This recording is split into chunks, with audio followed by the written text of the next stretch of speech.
Welcome to the Fear and Greed Daily Interview. I'm Aylmer. We talk a lot on this podcast about superannuation. After all, pretty much everybody has money invested in it, and it's worth more than $3 trillion. But one of the biggest issues in the world of superannuation at the moment is legislation called Your Future, Your Super. Put simply, the legislation, which is yet to be passed by Parliament, aims to improve the quality of default super products and also reduce fees through having one super fund attached to a person rather than multiple accounts throughout their lifetime. I wanted to speak to one of the peak super bodies about the legislation, where it's up to, what it means for the industry, and whether the government got it right. Eva Scheerlinck is the CEO of the Australian Institute of Superannuation Trustees. The AIST has been very critical of the legislation in its current form, saying that it's flawed and shouldn't proceed. Eva, welcome to Fear and Greed. Thanks for having me, Sean. What was the main motivation for Your Future, Your Super? Where did it all start from? What's it trying to address? Yeah, the government is trying to introduce legislation to reduce the number of unintended multiple accounts in the system, and also to get rid of underperforming funds and to try and increase the amount of money that people retire with at the end of the day by making sure that there are high returns and lower fees. Right. So does this legislation do that? Unfortunately, it doesn't. We absolutely 100% support the objectives of this legislation. These are things that we have been calling for, in fact, for some time. But the legislation doesn't quite achieve its aims, unfortunately. Okay, so what does it do in its current form?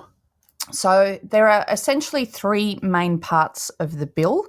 One is what is called stapling, where people will be stapled to one fund for their lifetime unless they make a proactive choice to go with a particular fund. So as an example, if I start a job in a cafe and end up in a rest or one of the big industry super funds that covers that area, I'll be stapled to that super fund. Is that what that means? That's correct. So for everyone who is starting their first job, you'll be stapled to the very first super fund that you are with. And for the rest of us who've been in the workforce for a little while, when we next change jobs, we will be stapled to our last super fund. Right. Okay. So that's the first bit. The second one? The second one is that there will be performance testing of super funds, but unfortunately not all of them. So there's about two different types of funds in Australia, essentially. There are those that are regulated by the Australian Prudential Regulatory Authority, APRA, and then there are self-managed super funds that sit outside of that regulatory function.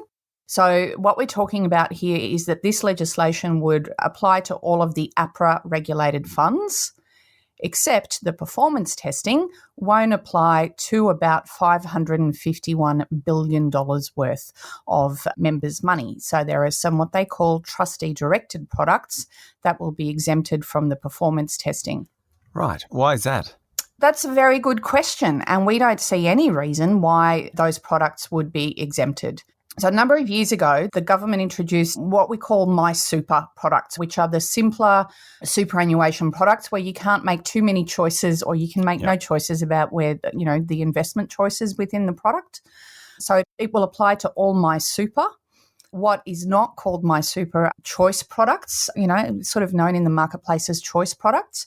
This legislation introduces something else called trustee-directed products, which is a subset of those choice products. And it means that some of the platform products will sit outside of the legislation and they won't be performance tested.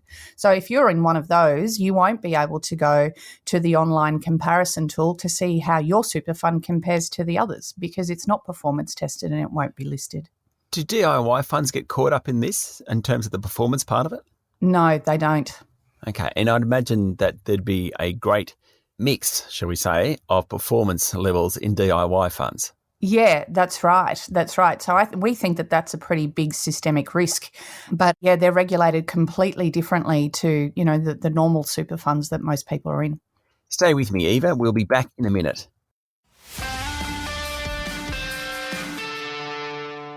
My guest this morning is Eva Scheerlinck, Chief Executive Officer of the Australian Institute of Superannuation Trustees. So what's the third part of the bill that is of interest? Yeah, the third part of the bill is what is referred to as the best financial interest duty schedule of the bill. And it contains a few different things, but the thing that we're most concerned about is that it gives a power to the minister. It would be the treasurer of the day, whether, obviously in this government, that would be Josh Frydenberg, and in future governments, it would be somebody else. But gives them the power to ban certain expenses and investments by a super fund, even if those expenses or those investments are in the best interests of the members. Okay, so this is one that I just don't get whatsoever. What's behind the idea that the government can step in and say to a super fund, it could be something as big as Oz Super, it could be something tiny, and saying, we don't want you investing in that. What's the idea behind that? We don't know. We have not been able to get, an appropriate or, suitable answer from the government in relation to this at all. Is it national interest? Is it? It's an incredibly broad power, right? It may well be brought in as a national interest idea, although it's not very clear in any of the supporting documentation or any of the speeches for the legislation. But the power is so wide that when you think about future governments, it could be used for anything at all. If we end up with a minority government, all sorts of deals could be done. That one is so left field from my, albeit limited knowledge on it. Is it just something that they're thrown in so they can get the performance stuff and the stapling through? Look, it's possible that it is a negotiation tactic. When the bill was released for consultation late last year, back in 2020, there wasn't a single organisation out there that supported that part of the legislation. Yet when it was tabled in the Parliament, it's still there. Okay. The super industry is so big and it's so hard for government not to be involved in a way because it's worth so much money. The whole idea of merging of super funds and performance and what APRA has done around heat maps and that sort of thing, is the system getting better when it comes to member outcomes? Oh, yeah, I think there's no doubt that the system has become better. Regulation has tightened over, particularly in the last decade or so. There are now about 170 APRA-regulated funds still in the market. That will continue to shrink. There's a number of different things that are going on in the superannuation industry at the moment that are, sit outside of this legislation that's currently before the Parliament, including some outcomes testing that the regulator is expecting from funds, also business performance reviews. So it's really a show and tell to the regulator about whether or not you're on the right track, whether you're considering all of the right things, whether you're making decisions in the best interests of your members. So those things are already in place and have really been tightened, I guess, since the Royal Commission into banking, insurance and superannuation. With that in mind, do we need this legislation at all? Are there parts of this new legislation, stapling, performance, that actually would be worthwhile introducing? I think it's important that consumers are able to compare from a trusted source the performance of their fund against others, and that the performance measures that are being taken into account are appropriate, right? So that you can compare apples with apples. This is something that AIST has been calling for a long time. You see the ads on television from different super funds talking about their performance over the long term. And I guess the performance over the long term is really what is important here. It's not year on year, but, how are funds performing 7 years, 10 years in a row? That's incredibly important. So giving consumers the power to actually look at that and an independent website that is trusted, I think is incredibly important. So we welcome that.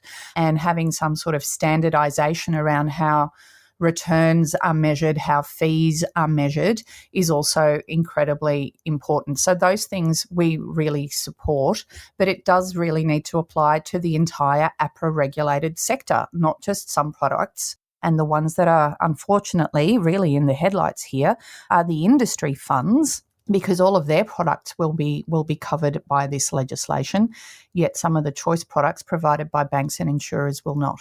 This legislation has me slightly stumped, I've got to be perfectly honest, but clearly, Eva, you're with me on that one. Tell me, the AIST, who exactly do you, superannuation trustees, but just explain who they are.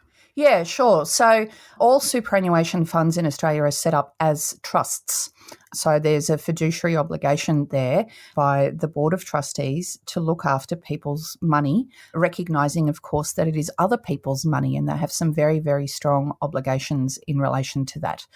Our members are the funds that are all profit to member, which means that includes our industry funds, so whether that is single or multiple industry funds, also corporate funds. So some corporations like Qantas or Telstra, for example, have their own internal corporate fund that is run purely to profit members, and then also the public sector funds, whether they be state, federal or local government, are also profit to member funds. They're our members. We currently have 42 funds as part of our stable. Okay, so the parts that you don't do are the retail funds, so the banks. That's right. That crowd, and then DIY, obviously. That's right. We'll be back with more in a moment. I'm talking to Eva Scheerlinck, CEO of the Australian Institute of Superannuation Trustees. Do you think it's possible to get some sort of legislation? I mean, industry funds and retail funds are ferocious competitors, undoubtedly, and have been over a long time. Is there some way of getting some sort of legislation that everyone will be happy with these sorts of reforms?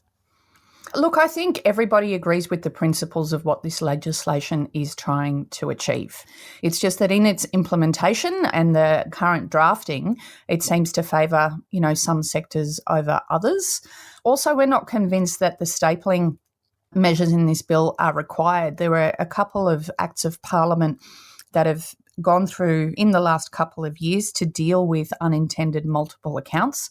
It did used to be a big problem where most Australians had 3 or 4 superannuation accounts. That is not the case anymore. That legislation has done its job. 76% of Australians now only have one account. Oh, wow. That's an incredible change from a decade ago. An incredible change. And only 5% of Australians have 3 or more accounts. Wow. I mean, I know your super fund now, if you tick a box and you give them your tax file number, they'll actually chase it up for you. And that's as easy. I mean, it's a very easy thing to do now, to have only one account. Yeah, there's been a lot of work done by the industry and by the tax office to simplify all of those processes so that if you do want to consolidate your superannuation accounts, it is almost as simple as ticking a box, as you say. Yeah. Okay, Eva, I think this is one of those topics that's going to go on and on, so we might get you on again at some point. It affects every single one of us. We all have superannuation, or pretty much everyone has superannuation. And so while some of this stuff is hard to get your head around, it actually does impact people's wealth, and it impacts how much money they've got when they retire and their quality of life in retirement. Yeah, that's exactly right. As of the 1st of July, it's $1 in every 10 that you earn goes into superannuation. And even though you can't touch it until retirement, it is your money. So you really should be thinking about it and worrying about it a little bit to make sure you're in the right fund and that you've only got one account. Eva, thanks for talking to Fear and Greed. Pleasure. That was Eva Scheerlinck, CEO of the Australian Institute of Superannuation Trustees. This is the Fear and Greed Daily Interview. Join me every morning for the full Fear and Greed podcast with all the business news you need to know. I'm Sean Aylmer. Enjoy your day. Since this recording was published, AIST CEO Eva Scheerlinck has provided the following clarification regarding her comments on which type of super products are excluded from performance testing in the government's Your Future, Your Super legislation. It's non-trustee directed choice products that are excluded from performance testing, not, as originally stated, trustee directed products. AIST is concerned that these exclusions will leave a significant number of members vulnerable to being stapled to poorly performing products.